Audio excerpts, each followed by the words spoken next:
দেখেছো তো, তুমি আর আমি কাছাকাছি আসলে কিছু না কিছু দুর্ঘটনা ঘটে। আমি কি করে পড়লাম গো? তুমি বসো আগে। ও বাবা, আরে মাথায় ট্যাম লেগে গেছে কিনা দেখ। হ্যাঁ, এমনিতে তো সবকিছু ভুলে যায়, তারপরে আছাড় খেয়ে সবকিছু তালগোল পাকে ফেললে তো বড় মুশকিল। না না বাবা, মাথায় আমার চোট লাগেনি। শান্তি বসো তো কি। হ্যাঁ নাতি বাবু, আরে এসো, আরে সবাই মিলে জল খাবার খেয়ে তো আমরা বেরোবো। সরি ওল্ড ম্যান, আমার একটা কাজ আছে, সেগুলো সেরে বেরোতে বেরোতে এই ধরো সন্ধ্যেবেলা বেরোবো।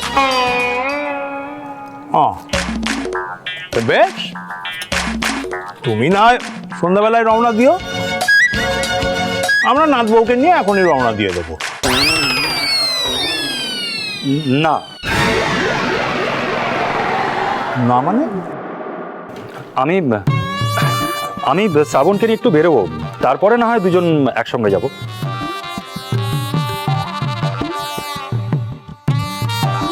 কেন?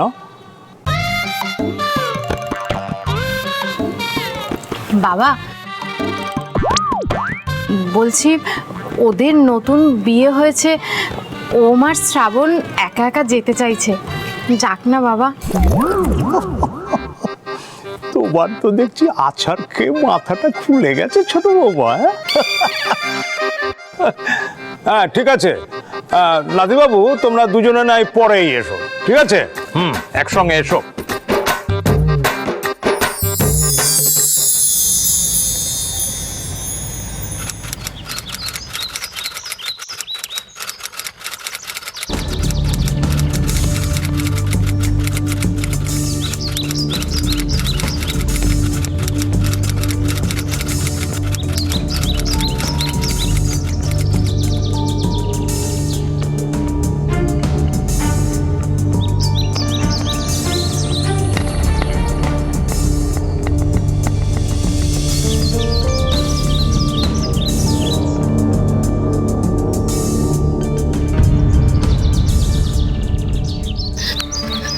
সরি মিস্টার সামন্ত, আমার একটু দেরি হয়ে গেছে।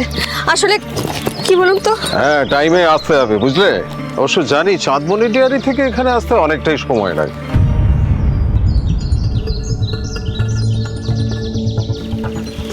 আপনি আপনি কিভাবে জানলেন? তোমার ডিটেলটা বাসুদেব আইয়ারকে আমিই দিয়েছিলাম, আর আমি জানবো না? যদিও তোমাকে সেটা বলা বারণ।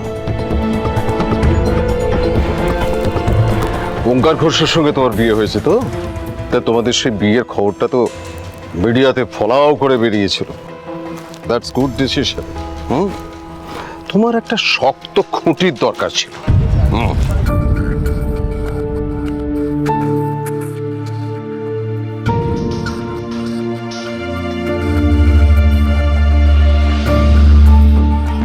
এটা আমার লাইফের সবচেয়ে বড় খুঁটি মিস্টার সামন্ত। 5.5 মাস আছি, তারপরে ওই ফালতু লোকটার থেকে মুক্তি। বলছি, আজকে কি দিদির জামিনটা হবে? চেষ্টা করছি। তোমার ওই জামাই বাবুটা একেবারে হাড়ে বজ্জাত। কোর্টে এলে এমন কান্নাকাটি শুরু করে যেন মনে হয় ওর মতো ভালো মানুষ আর দুটো নেই। যাই হোক, নাও এখানে একটা সই করো।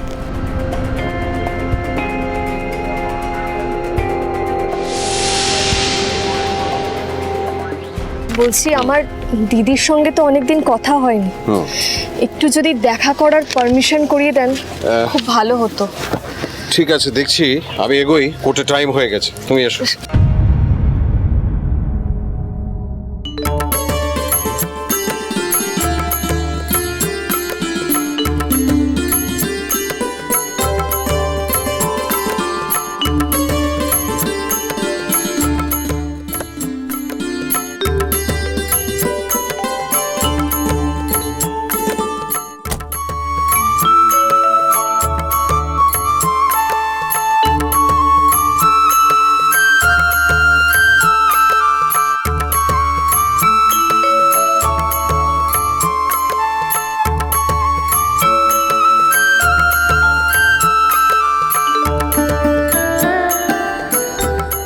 জয় রাধা মাধবের জয়, জয় রাধা মাধবের জয়। জয় রাধা মাধবের জয়। রাখুন সব ঠিকঠাক আছে এই দিকটা? হ্যাঁ, যোগাযোগ ঠিক আছে তো? হ্যাঁ হ্যাঁ, আমার তো সব আছে। উফ Lily, I am feeling very tired, আমাকে পাখাটা দাও।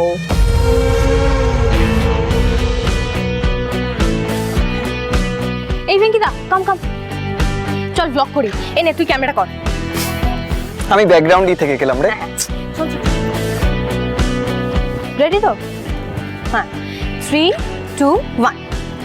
হ্যালো গাইজ, আমি সানায়া। আমরা এখন চলে এসেছি আমাদের ফ্যামিলির কুলদেবতার মন্দিরে, মানে রাধা গোবিন্দজির মন্দিরে। কারণ কাল সকালে এখানে অনেক বড় করে একটা পুজো হবে। আমার দা ভাই আর বৌদি ভাই বিয়ে করেছে না, তাই এটা আমাদের family tradition. How silly Shanaya is. আমাদের দাদু ভাইয়ের বিশ্বাস এই মন্দিরে পুজো দিলে আমাদের ফ্যামিলি সুখে ভরে যাবে, আর কুলদেবতার আশীর্বাদে আমরা সবাই একসঙ্গে হ্যাপি থাকবো। ও রিয়েলি শানায়া বেবি? কই, বিয়ের পর তো আমি আর তোমার পাপা এই মন্দিরে এসে পুজো দিয়েছিলাম। ওয়েল, আমরা তো হ্যাপি হতে পারিনি।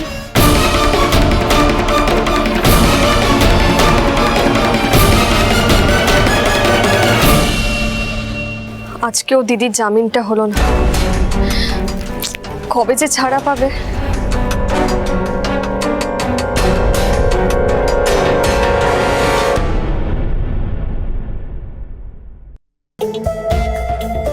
আপনি আপনি এখানে? এই প্রশ্নটা তো আমার তোমাকে করা উচিত শ্রাবণ। তুমি এখানে কোর্টে কি করছো? আমি যা খুশি করি তাতে আপনার কি? আপনি আবার কিন্তু আমাকে ফলো করছেন, আর আপনাকে তো আমি বললাম আমি বাস স্টপে মিট করব। হ্যাঁ, আপনি আমার পার্সোনাল লাইফে কিন্তু ইন্টারফেয়ার করতে পারেন না। আর আমি তোমার পার্সোনাল লাইফে ইন্টারফেয়ার করছি না শ্রাবণ।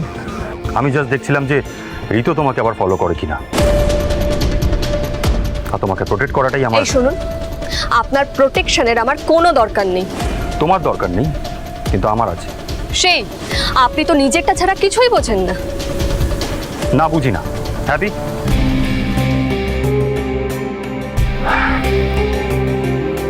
কি কেস চলছে তোমার? কোনো ক্রিমিনাল কেস নাকি?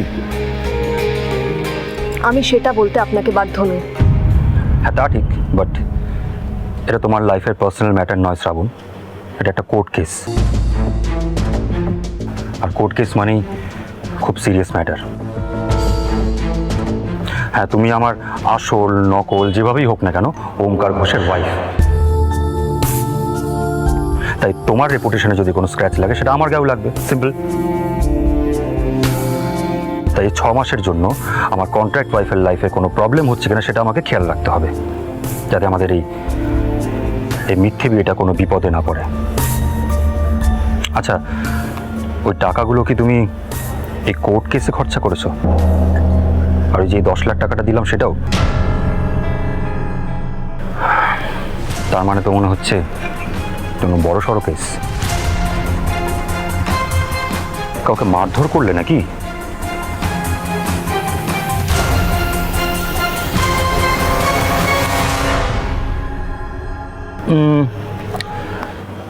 মার্ডার রিলেটেড কোনো ব্যাপার নাকি? না হলে মিস্টার সামন্তর মতন একজন ক্রিমিনাল লয়ারের কাছে কনসাল্ট করতে আসবে কেন? আপনি আমাদের কথা শুনছিলেন? না, শুনছিলাম না, বাট তোমার এই কেস রিলেটেড ডিটেলস বার করতে আমার 2 মিনিটও লাগবে না, আর তোমাকে কোনো প্রশ্ন করার প্রয়োজনও পড়বে না আমার। বাট আমি আমাদের কন্ট্রাক্টের শর্তটা সম্মান করছি। সম্মান? এই সম্মান শব্দটা আপনি মুখে উচ্চারণও করবেন না। শব্দটা বড্ড খেলো হয়ে যায়, যে নিজের সুবিধার জন্য একটা মেয়েকে বিপদে ফেলে নিজেই। আমি জানি আমি কাজটা ঠিক করিনি, তাই সরি বললেও সেটা কম বলা হবে।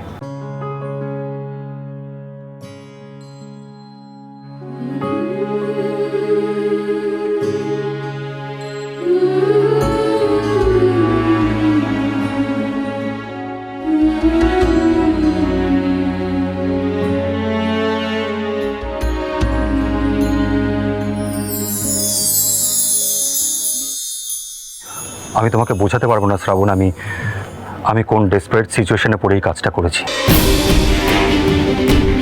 আর টাকাটা তোমারও খুব প্রয়োজন ছিল, নাহলে তুমি এই কন্ট্রাক্ট ম্যানেজে রাজি হতে কেন বলো?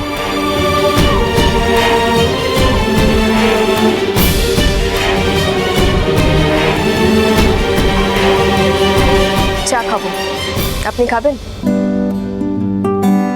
অবশ্য ওমকার ঘোষের মতন একজন কোটিপতির ফুটপাতের দোকানের চাটা কি সহ্য হবে?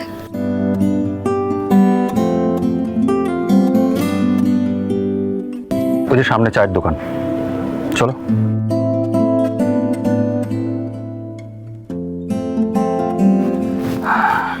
দাদা, দুটো চা দিন তো।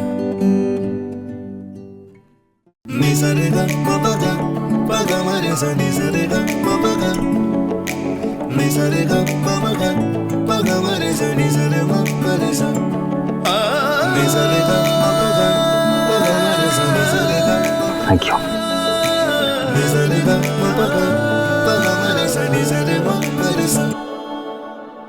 Thank you. দিন কাটে স্বপ্নের গান শোনাতে, আলোর শহরে তুমি আমি থাকি দুই কোণাতে।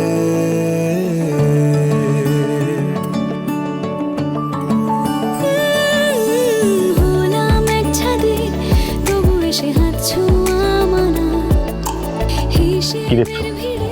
আমি কখনো এত বড় লোককে ফুটপাতের দোকানে চা খেতে দেখিনি। রোজ রাতে পাশ ফিরে শুই, ভেবেও বুঝি না তো কিছুই, জানি না কোন পথে বাঁধবে মায়া জাল। ওল্ড ম্যানের আমাকে নিয়ে অভিমানটা কেন জানো?